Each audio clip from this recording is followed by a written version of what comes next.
3, 2, 1, go.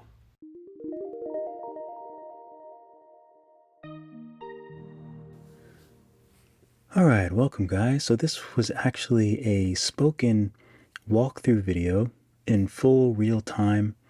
And I guess I didn't have my mic hooked up, so I recorded it all and that was that. So this is the monster truck that I made in Nomad Sculpt. I brought it over into Blender and I'm using cycles. So you can render a few different ways in Blender. Cycles is really realistic. It takes lighting and reflections and everything to the next level. So it looks really great when you bring your Nomad sculpts in. They already look great with cycles. So right here I'm using blenderkit, and blenderkit just is a selection of materials that you can use. So I'm going through and looking at the metal material that I want to use for the different parts. So when I export it from Nomad, obviously I have all the parts separate. Anything that I want colored the same, I keep that the same in Nomad. And anything that's different, I just use a different material, or I use the same material, whatever I want to do. So it's a bit fun to just bring your sculpt in and experiment. Of course, you can change the colors yourself. You can change the roughness and different things like that, sort of like what you can do in Nomad.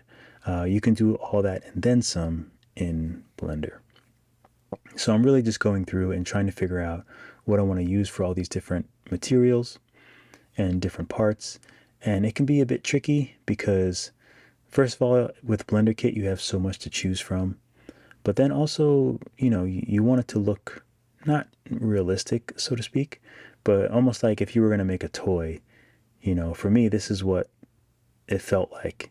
It was like I'm going back to my childhood when I had those RC cars. I used to have like Fast Tracks, which is like a neon green RC car. But that's what this is like. I felt like I was designing my own little RC car and finding different materials to use, like for the tires and then for like the hubcaps and the bolts, and there's all different kinds of rusty metal and things like that. So it's a lot of fun.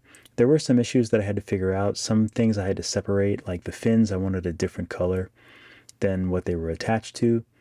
So that can be a little tricky sometimes. You have to go into edit mode and remove certain meshes from certain groups that you already have.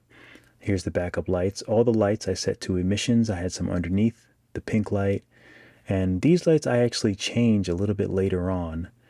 I decided to push back the lights into the body. Well, first I made a clone of the lights.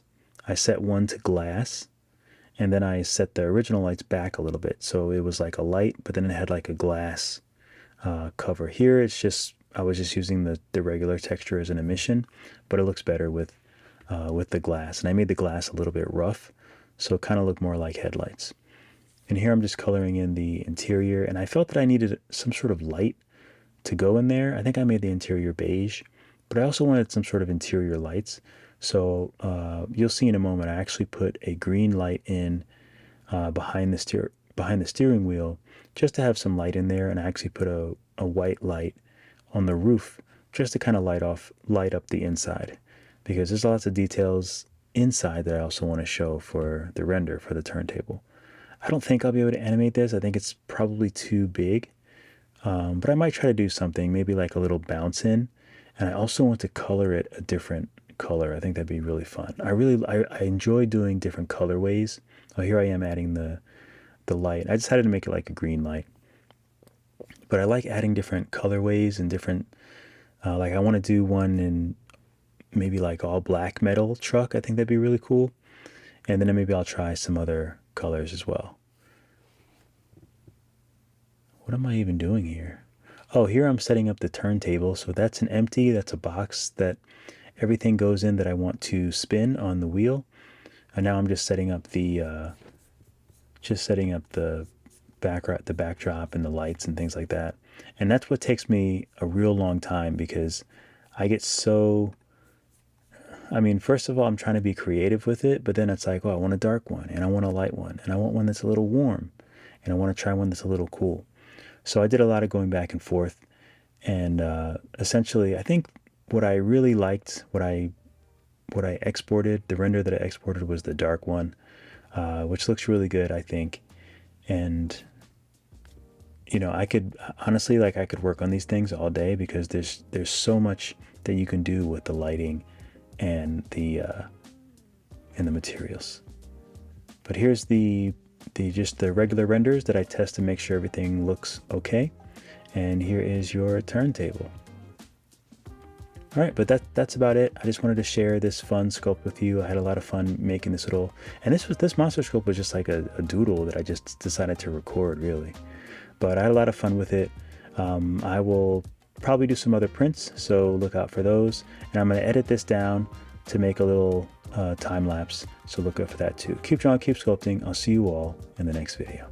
Thank you guys so much for watching the video. Be sure to like and subscribe. And if you want to go more in depth, then definitely check out my Skillshare classes where I am a top teacher. I have about 50 classes, both Procreate and Nomad Sculpt. I also have a few classes on Udemy, so if you want to learn more, or you just like my style, you like the way I teach, you want to support me, those are some other places that you can do it. Thanks again, keep drawing, keep sculpting. I'll see you all in the next video.